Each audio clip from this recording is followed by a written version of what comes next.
Tugas pertama si adik. Pagi itu cerah. Adik Hadi bangun dengan gembira. Mari bermain, Kakak Zara, katanya.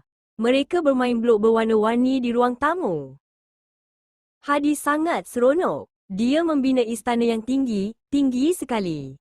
Dia juga menerbangkan kapal angkasa plastiknya di atas permaidani.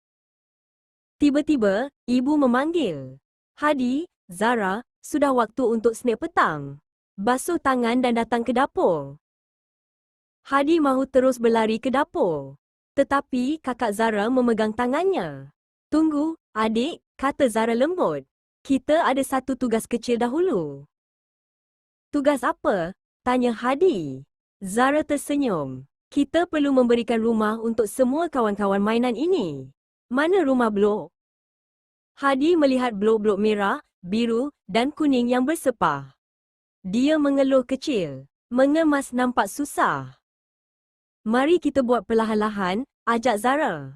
Satu blok merah. Masuk ke rumahnya. Zara menunjukkan cara mengambil satu blok dan meletakkannya di dalam kotak. Hadi meniru kakak. Dia mengambil blok biru. Plonk. Masuk ke dalam kotak. Dia mengambil kapal angkasa. Swish. Masuk ke dalam kotak.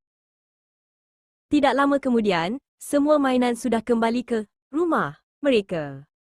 Lantai pun bersih. Yeay, Hadi pandai, puji Zara. Hadi rasa seronok kerana dia berjaya menyelesaikan tugas pertamanya. Dia tersengih lebar dan kini, dia sudah bersedia untuk snack petang yang lazat.